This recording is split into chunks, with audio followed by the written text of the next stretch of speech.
సమరం news channel కు స్వాగతం. ఈనాటి ముఖ్యాంశాలు. జీఎస్టీ 2.0 సంబరం. ప్రధాని మోదీ ముఖ్య అతిథిగా. కర్నూలులో భారీ బహిరంగ సభ. ఆయుధాలను త్యజించిన 139 మంది మావోయిస్టులు. తొలి తెలుగు నేపథ్య గాయని రావు బాలసరస్వతీదేవి ఇక లేరు. 75 గ్రామాల విలీనంతో మెగా బెజవాడ. కొవ్వు ఎక్కడ పేరుకుంటుందో దాన్ని బట్టే ప్రమాదాలు పొంచి ఉంటాయి. ఈరోజు వార్తలను చూద్దాం. జీఎస్టీ 2.0. కేంద్రం ప్రవేశపెట్టిన జీఎస్టీ 2.0 సంస్కరణలతో ప్రజలకు కలిగే ప్రయోజనాలను వివరించి చెప్పేందుకు వస్తున్న ప్రధానమంత్రి నరేంద్ర మోదీకి భారీ స్వాగతం పలికారు CM Chandrababu. Super GST super savings పేరుతో ఈరోజు నిర్వహిస్తున్న ఈ సభకు సుమారు 3 లక్షల మంది హాజరవుతారని అంచనా. ఈ సభకు కర్నూలు శివారులోని నన్నూరు వద్ద 450 ఎకరాలలో బహిరంగ సభ ఏర్పాటు చేశారు. సభకు 40 ఎకరాల్లో 3 భారీ టెంట్లు నిర్మించారు. వర్షం వచ్చినా ఇబ్బంది లేకుండా జాగ్రత్తలు తీసుకున్నారు. ఇక్కడి నుంచే రాష్ట్ర వ్యాప్తంగా పలు చోట్ల నిర్మించబోతున్న 13,429 కోట్ల విలువైన ప్రాజెక్టులకు ప్రధాని నరేంద్ర మోదీ వర్చువల్గా ప్రారంభోత్సవాలు శంకుస్థాపనలు చేయనున్నారు. ప్రధానితో కర్నూలులో రోడ్ షో నిర్వహించాలని తొలుత నిర్ణయించారు. తరువాత దాన్ని బహిరంగ సభగా మార్చారు. దీంతో సభా ప్రాంగణంలోనే టెంట్ల మధ్యలో నిర్మించిన రహదారిపై వాహనంపై నుంచి ప్రధాని ప్రజలకు అభివాదం చేయనున్నారు.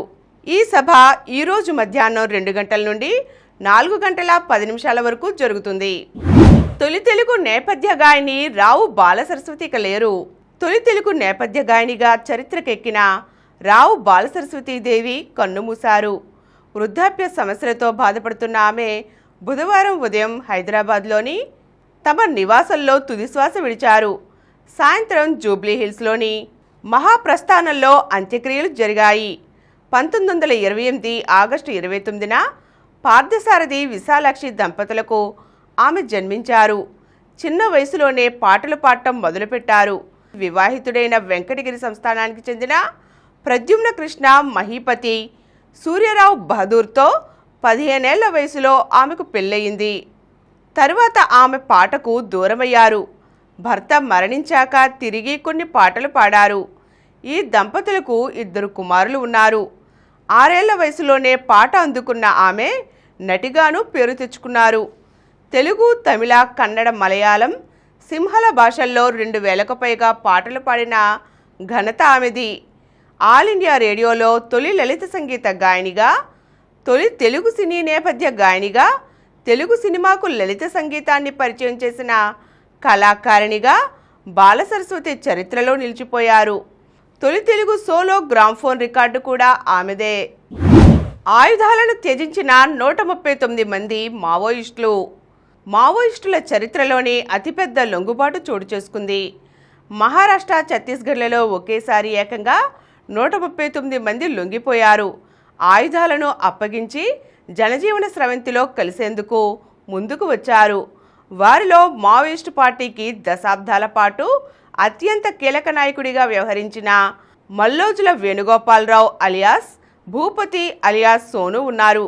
గత 2-3 రోజులుగా ఆయుధాలను త్యజించిన వారి వివరాలు బుధవారం అధికారికంగా వెల్లడయ్యాయి. బుధవారం గడ్చిరోలీలో జరిగిన కార్యక్రమంలో మహారాష్ట్ర ముఖ్యమంత్రి దేవేంద్ర ఫడ్నవీస్ సమక్షంలో మల్లోజులతో పాటు మరో 60 మంది, ఛత్తీస్గఢ్లోని సుఖ్నా, కాంకేర్, కొండగావ్ జిల్లాలలో అధికారుల సమక్షంలో 78 మంది లొంగిపోయారు. 75 గ్రామాల విలీనంతో మెగా బెజవాడ. గతంలో టీడీపీ ప్రభుత్వ హయాంలో గ్రేటర్ విజయవాడ దిశగా అడుగులు పడ్డాయి. అప్పట్లో 45 గ్రామాలను విజయవాడలో విలీనం చేసేందుకు ప్రభుత్వానికి ప్రతిపాదించగా పంచాయతీల నుంచి తీర్మానాలు తీసుకున్నారు. 4-5 తప్ప దాదాపు అన్ని పంచాయతీలు గ్రేటర్లో విలీనానికి సానుకూలంగా తమ తీర్మానాన్ని వెల్లడించాయి. ఆ సమయంలో ఎన్నికలు వచ్చాయి. ఆ తరువాత అధికారంలోకి వచ్చిన వైసీపీ గ్రేటర్ విజయవాడ కాకుండా విలీన ప్రాతిపదిక జాబితాలో ఉన్న గ్రామాలను కొన్నిటినే కలుపుతూ మున్సిపాలిటీలుగా చేసింది. అమరావతి రాజధానిపై ఉన్న కోపాన్ని విజయవాడ నగరాభివృద్ధిపై చూపించింది. కూటమి ప్రభుత్వం నేడు అధికారంలోకి వచ్చాక తిరిగి గ్రేటర్ విజయవాడ తెరపైకి తెచ్చింది. పంచాయతీ ప్రతినిధులు కూడా గ్రేటర్ విజయవాడ గురించి ప్రశ్నిస్తుండడంతో ఎంపీ కేశినేని శివనాథ్ ఈ విషయాన్ని ముఖ్యమంత్రి దృష్టికి తీసుకువెళ్లారు. దీంతో జిల్లా యంత్రాంగం కసరత్తులు మొదలుపెట్టింది. మున్సిపల్ కమిషనర్తో చర్చించి ప్రతిపాదనలు పరిశీలించి మరో 30 పంచాయతీలను కొత్తగా గ్రేటర్ పరిధిలోకి తీసుకువచ్చారు. కొత్తగా మైలవరం, గన్నవరం, పెనమలూరు మండలాలను పూర్తిగా విలీనం చేయాలని ప్రతిపాదించారు. దీనిపై రాష్ట్ర ప్రభుత్వం నిర్ణయం తీసుకోవలసి ఉంది. కొవ్వు ఉండే ప్రదేశాన్ని బట్టి ప్రమాదం దాగి ఉంటుంది. అధిక బరువు ఎన్ని అనారోగ్యాలకు దారితీస్తుందో తెలిసిందే. ఆ బరువుకు కారణమయ్యే కొవ్వు శరీరంలో ఏ అవయవాల దగ్గర పేరుకుందో దాన్ని బట్టి కూడా కొన్ని రకాల క్యాన్సర్లు వచ్చే అవకాశం ఉందని ఇంగ్లాండ్లోని బ్రిస్టల్ యూనివర్సిటీ శాస్త్రవేత్తలు చేసిన ఒక అధ్యయనంలో తేలింది. ఉదాహరణకి 2 అధిక బరువు ఉన్న వ్యక్తులనే తీసుకుంటే వాళ్ళు సమానమైన బరువే ఉన్నా వాళ్ళిద్దరిలో కొవ్వు ఒకే చోట పేరుకోవాలని లేదు. ఒకరికి పొట్ట చుట్టూ అంటే కాలేయం, కిడ్నీ, పేగులు చుట్టూ పేరుకోవచ్చు. ఈ రకమైన కొవ్వుని విసరల్ ఫ్యాట్ అంటారు. ఇక మరొక వ్యక్తికి తొడలు, పిరుదుల్లో మాత్రమే పేరుకోవచ్చు. వీరిలో మొదటి వ్యక్తికి లివర్, కిడ్నీ, కొలరెక్టల్ సహా 12 రకాల క్యాన్సర్లు రావడానికి ఎక్కువ ఆస్కారం ఉంటుందట. అలాగే ఈ కొవ్వు కొన్ని రకాల హార్మోన్లలో మార్పులకు కూడా కారణమవుతుంది. దీంతో తీవ్రమైన అనారోగ్యాలకు దారితీయవచ్చు. ఇక రెండో రకం కొవ్వు అంటే పిరుదులు, తొడల చుట్టూ పేరుకునే కొవ్వు రొమ్ము క్యాన్సర్ని రానివ్వకుండా అడ్డుకుంటుందట. దీన్ని బట్టి పొట్ట చుట్టూ ఉండే కొవ్వుని తేలిగ్గా తీసుకోకూడదని మరోసారి నిరూపితం అయింది. ఇప్పుడు కొన్ని సంక్షిప్త వార్తలు చూద్దాం. పోలవరం నిర్వాసితులకు 1100 కోట్లు సహాయ పునరావాసానికి రాష్ట్ర ఆర్థిక శాఖ విడుదల. విశాఖ ఉక్కుకు భరోసా.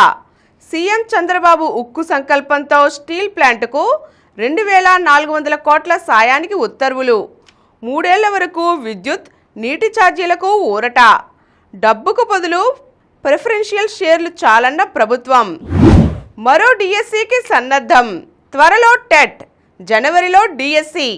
సుమారు 2000 పోస్టుల భర్తీకి ఎన్సిటిఈ నిబంధనల అమలు.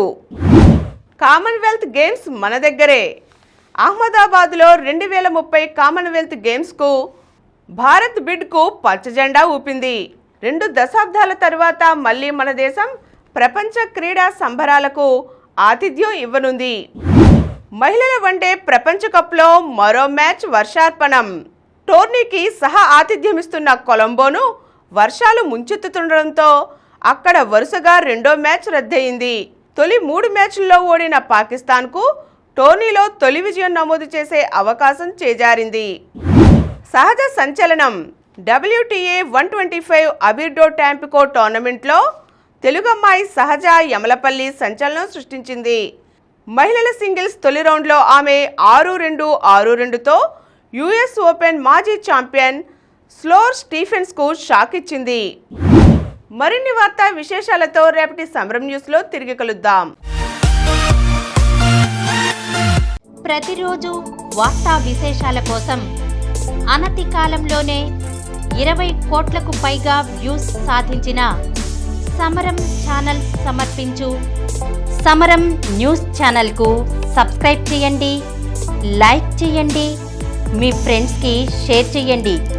అలాగే ప్రక్కనున్న గంట సింబల్ని ప్రెస్ చేయడం మర్చిపోకండి.